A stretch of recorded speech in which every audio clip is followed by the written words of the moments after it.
Varieties and registers of spoken and written language. So before we start with the report, alamin po muna natin why is it important for us, this skill. It is because we have to engage with this, which is the international and transnational communication. Ano nga ba ang kahalagahan ng communication o yung process na ito? According to Davis and Yagmore, communication has become so fluid and boundless. This is due to increasing effects and influences of globalization. Alam naman natin ngayon na dahil tayo ay napaka-moderno and we are very innovative in terms of technology, so ang nangyayari po sa communication is instead of being static and a one-way or two-way dialogue, yung communication is naging fluid. So when we say fluid, it is very dynamic. It changes almost every day. So napakahalaga po sa atin dahil napakabilis magbago ng communication process. It is vital for us, tayong mga speaker, na maging flexible din and fluid when it comes to communication. Hence, introduction and in strengthening up multimodal and multicultural tasks among learners is necessary. Napakahalaga po na maging multiculturalist ang bawat isa. So, base dito, i-discuss natin kung ano nga ba yung intercultural or cultural competence. Ano nga ba yung cultural competence? This is the use of an appropriate language, which is a way of conforming to another culture. So, alam natin yung katanggap-tanggap na pananalita o mga salita on a particular language in a particular culture, and when we have that ability, we have the what we call cultural competence. Napakahalaga po ng pagkakaroon natin ng cultural competence, especially as a college students in the real world. Syempre, hindi lang naman mga Pinoy ang makakasalamuha natin, lalo na sa future. So, people of different culture,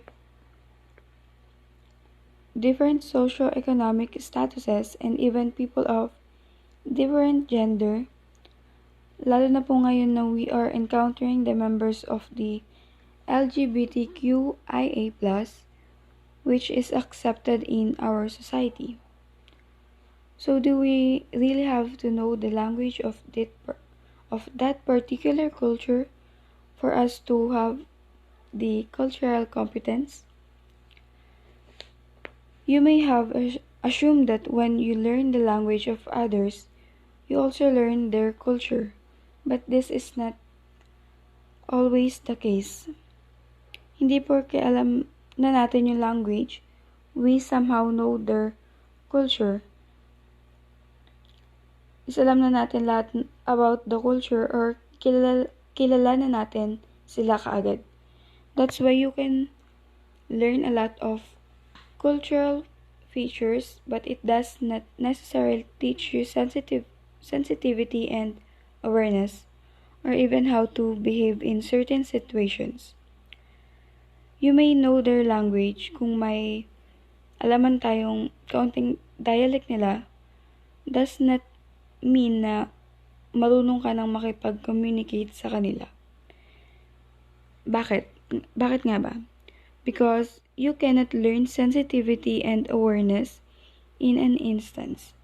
So itong report namin na ito ay makakatulong na ma-develop ang ating sensitivity and awareness to different culture. Language varieties. What is a variety? A variety refers to any variant of a language which can be sufficiently delimited from one another o pagkakaiba in terms of social, historical, spatial, or a combination of this. Sa social, tignan natin yung variety in social institution.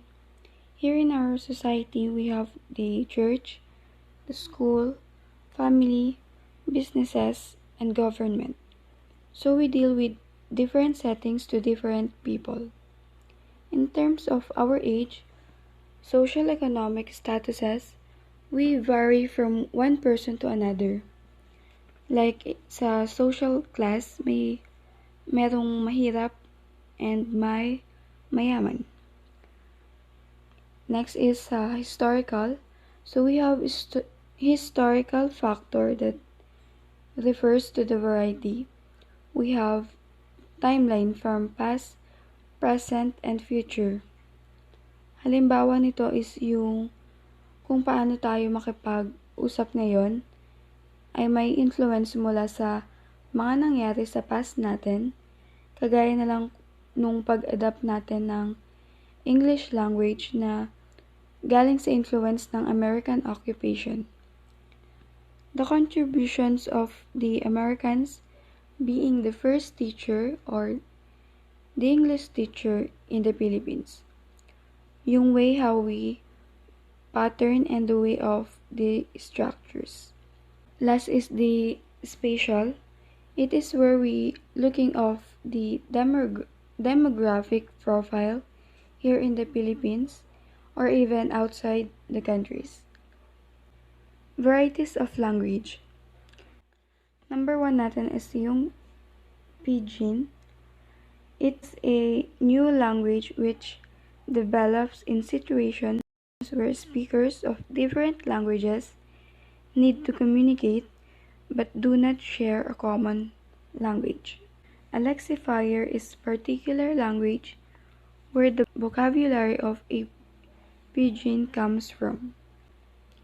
For example, we have the Nigerian pidgin and the Bislama, which is the spoken in Vanuatu. So ano nga ba yung pidgin? Base nga sa meaning nito, situations where speakers of different language need to communicate but do not share a common languages. In other words, these two speakers do not share the same languages.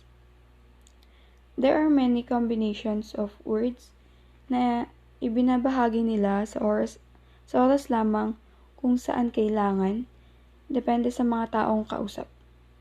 At doon nagsimula yung pidgin. So, lexifier refers to the words that they are using as the vocabulary as part of their communication.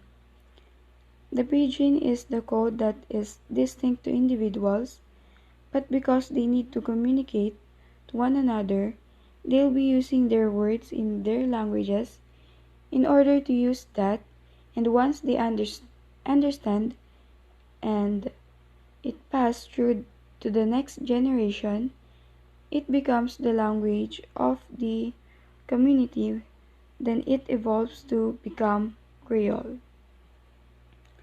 So, yung Creole is a pidgin that becomes the first language of the children and the mother tongue of a community. Example for this are the Gala and Patwa, which is the Jamaican Creole. But in our case, here in the Philippines, meron tayong Spanish Creole, which is the Chavacano. Kaya bago ito ay kailangan lamang ng communication ng dalawang magkakaiba o higit pang mga wika, and there was a mixture, and once na yung pagsasama-sama na iyon ay na solidified and used to pass through from one generation, iyon ay magiging Creole. It is a practice para mapanatili and mamotivate na talagang gamitin ang wikang Chabacano para magkaroon ng isang distinct na wika. A distinct na pagkakakilanlan ng Pilipinas, though sinasabi nila na kapareha daw ito ng lengguwahe ng Pilipinas, but it doesn't mean na kung influence ito ng mga Espanyol ay hindi na rin ito kabilang sa Pilipinas. It belongs as one of the major languages in the Philippines na ginagamit o sinasalita ng mga tao, mostly sa southmost part ng Philippines. Third is the regional dialect. One place from another place having the different dialects.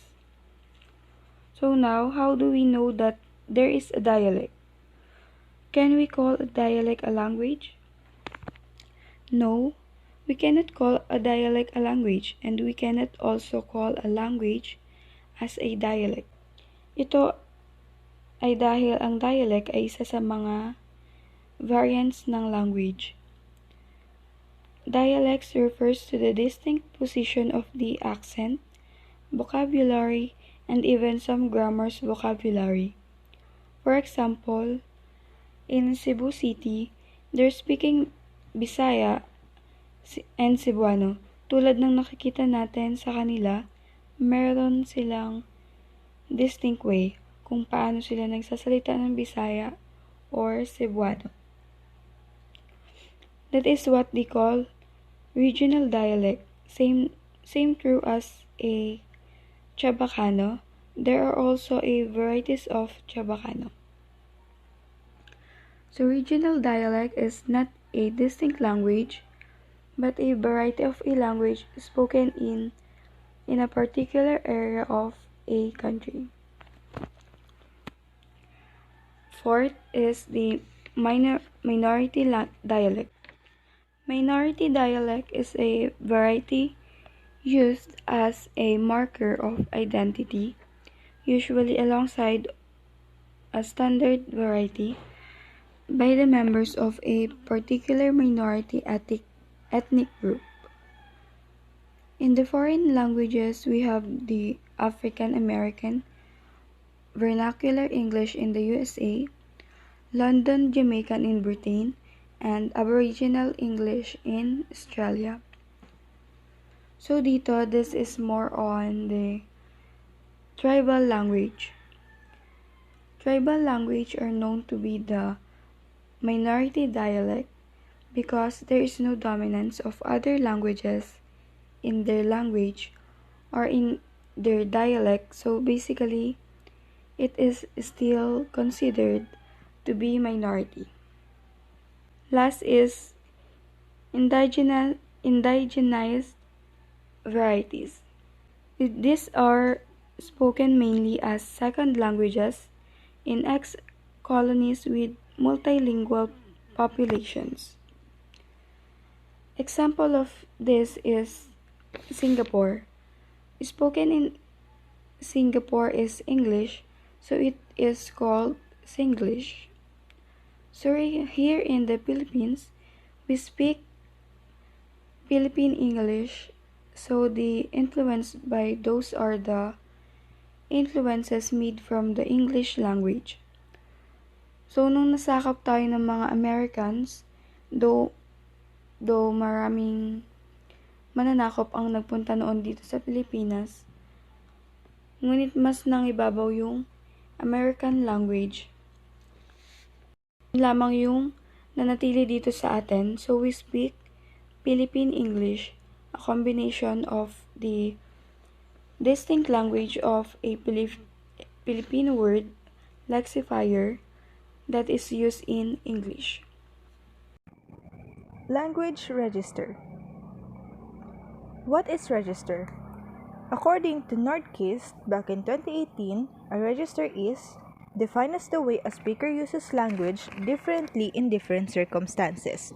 So, ito yung paggamit ni speaker ng different kinds of language sa iba't ibang klase rin ng pagkakataon. So, it can be verbal, written, or sign language. Determined by factors as social occasion, context, purpose, and audience. Ito yung nilalaman ng message, yung dahilan ng mensahe. And then determine the vocabulary, structure, and some grammar in one's writing and even in one's oral discourse. So, ito yung kung paano mo ibuin yung mensahe mo. 5 distinct registers. A frozen register. It refers to historic language or communication that is intended to remain uncharged like a constitution or a prayer. So, ito daw yung frozen register, yung klase ng pakikipag-usap na hindi nababago. Like, sabi nga dyan, prayer. Si Bible. 'Di ba? Hindi naman kasi siya nagbabago kahit mula pa nung kauna-unahan and up to the present time, walang nabago sa kanya. And then, second is the formal register. Is used in professional, academic, or legal setting where communication is expected to be respectful, uninterrupted, and restrained. Slang is never used and constructions are rare. So, pag sinabi natin formal register, ito daw yung madalas na ginagamit sa professional. Pagka nagpa-present ka ng projects mo in companies or academic sa school, di ba? Nagkakaroon tayo ng defend ng thesis. It's the kind of language na ginagamit natin. Sabi nga dyan, respectful, uninterrupted. So, respectful pa rin tayo kahit na hirap na tayo sa pagsasalita. It still have to sound respectful and uninterrupted. So, they will listen and at the end of the presentation, saka lang magkakaroon ng questions. That's the formal register. And then, the third is the consultative register. Is used in conversation when they are speaking with someone who has specialized knowledge or who is offering advice. Tone is often respectful, but may be more casual if the relationship is long-standing or friendly. Consult. You consult. So, you offer advice. Usually from teacher-student, ayan, one-on-one, ni professor kay student is respectful, and then even the response of the student back to the professor is also respectful. And then fourth is the casual register. Is used when they are with friends, close acquaintances, and co-workers and families. So, ito na yung casual. Pag nakikipag-usap tayo, yung may islang na. And then the fifth is the intimate register. Is reserved for special occasions, usually between only 2 people and often in private. So, it's the kind of register na mother-daughter, or family, or father and son, lovers. Dito pumapasok yun. Yung parang kahit anong klaseng usapan is okay lang. Language registers. Formal language register is more appropriate for professional writing and letters to a boss or a stranger. Is impersonal, meaning it is not written for a specific person and without emotion. So, formal language register daw, sabi dyan, is appropriate for professional writing. Professional writing, everything about work.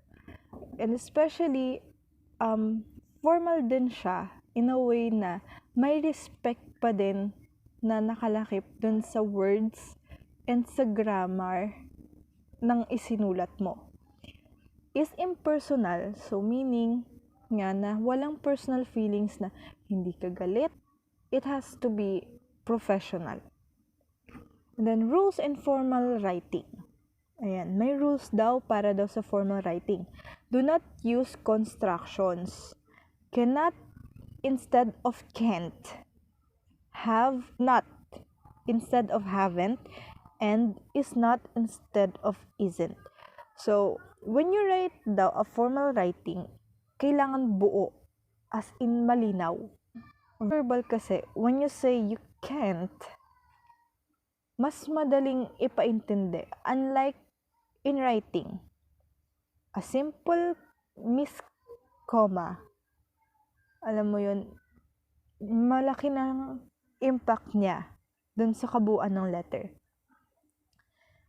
And then, next rule is, spell out numbers less than 100.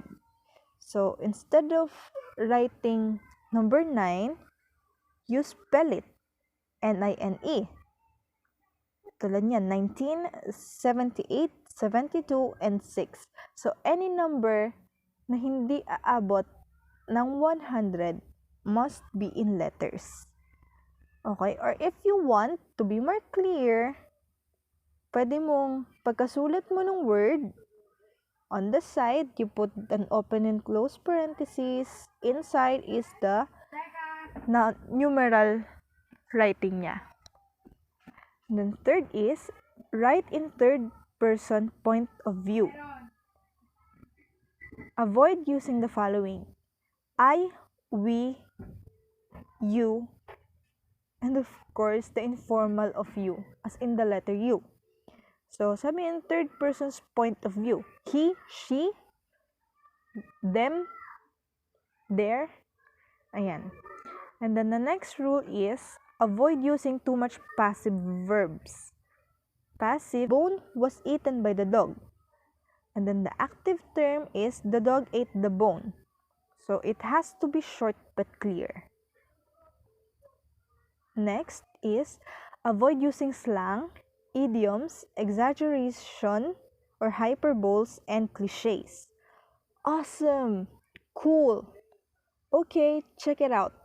It's very casual.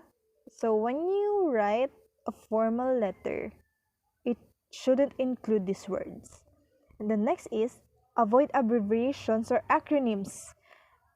Ayan, marami kasing, when we say acronyms kasi, marami siyang pwedeng maging another meaning. Especially in the modern times, ang daming abbreviations na lumalabas. So, when you're going to do a formal writing, it has to be whole. Like this one, NASA, National Aeronautics and Space Administration. Department of Education instead of DepEd. Influenza instead of flu. Next, do not start sentences with words like and, so, but also. Here are some good transition words and phrases to use in formal writing. Nevertheless, additionally, instead of also, however, instead of but, as a result of. Okay? Yung like, so, but, and also is also part of informal writing kasi. So, to make it sound more formal, we can use the words nevertheless, additionally, however, and as a result of. Next rule is, always write incomplete sentences. So, as mentioned earlier, kailangan buo siya. Write longer, more complex sentences. So,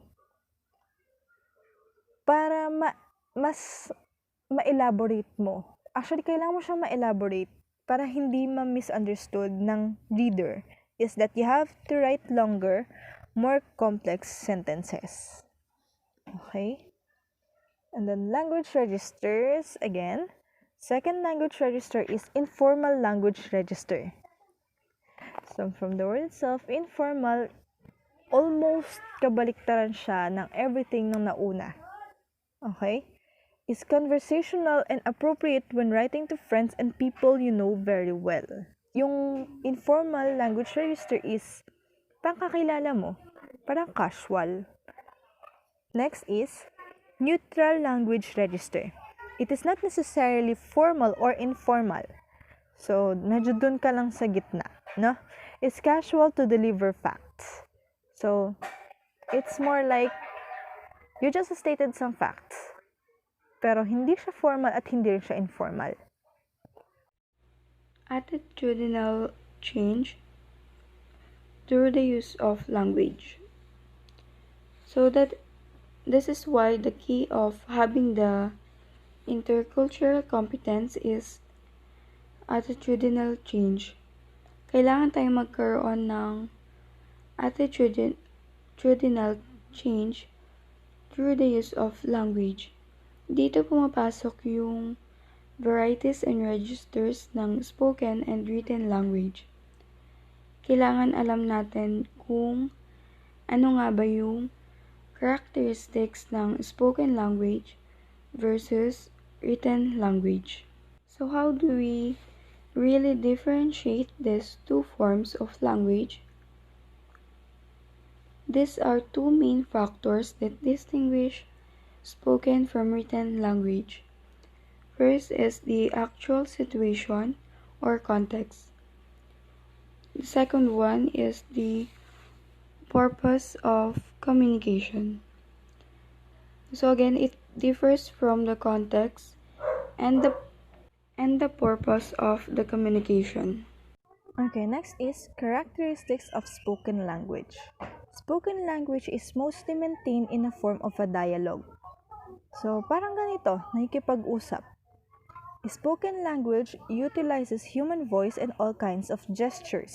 So, not because we speak, puro boses lang yung maririnig mo.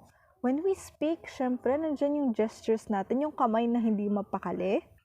Meron naman yung buong katawan na nag-shake. Then, it presupposes the presence of an interlocutor. Sinabing interlocutor is may engagement yung kausap mo. And the next is spoken language is spontaneous but momentarily. So, spontaneous parang malaki yung impact niya pero hindi siya lagi. Siyempre, sino bang kaya magsalita ng 24/7? It widely uses intensifying words. So, So, parang may diin, may feelings, strong yung words. Kasi nga, sinasabi mo siya. Characterized by the insertion of fill-ups. Ayan na. Even sa reporting, hindi siya mawawala. Well, so, and tayo masabi, ganun tayo. And ganun siya. It's a characteristic of spoken language. Okay, varieties of spoken language. When we say interactional, social function. So, hindi siya mawawala. Pag nagkaroon tayo ng social function, whether it's gathering or online meeting, hindi pwedeng hindi ka magi-interact. Next is referential language, object or abstract concept. So, ito naman yung referential is from the word reference. Hindi yung word na kailangan niyang sabihin, yung nasasabi niya. So, nahihirapan siyang intindihin ng tao. So, nagre-refer siya sa certain something para makuha ng kausap niya yung gusto niyang sabihin. Then, expressive language, judgments or feelings. From the word itself, expressive. So, medyo strong yung pagsasalita mo. May diin, kung saan dapat lagyan ng diin. Expressive, pag galit ka, you shout. When you're happy, kulang na lang lahat ng salitang sabihin mo, pakanta. Next is the transactional, driven by needs and wants. So, transaction, ibig sabihin, sabi nga dyan, driven by needs and wants. So, nakipag-usap ka to gain something. And then, fatigue is small plain talk. As simple as, usually nakukuha siya sa a long lost friend. Like, uy, kamusta? And then, wala na. So, yun yung varieties of spoken language. So the last part is the characteristics of written language. Alamin po natin dito kung ano-ano nga ba yung mga characteristics or traits ng written language. First one is, it presupposes the absence of interlocutor. So, kung sa spoken is may presence, sa written naman may absence ng interlocutor o magko-communicate. Why? Dahil written na siya, nakasulat na, so the interlocutor don't need to be physically present para mag-communicate sa gusto niyang sabihin or sabihin. Characteristics is it is maintained in the form of monologue.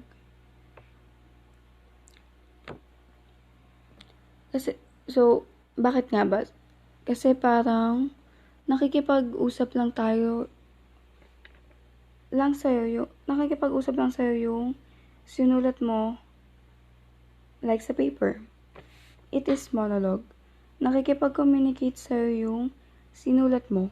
You are just nearly reading it at hindi siya necessarily na may kausap ka kaya monologue yung tawag.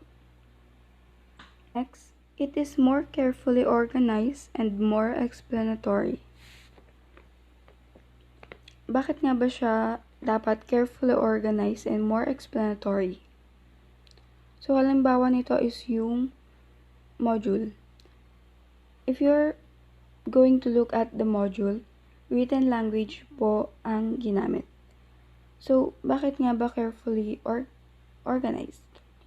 Because it is designed para maintindihan at nagbabasa yung module.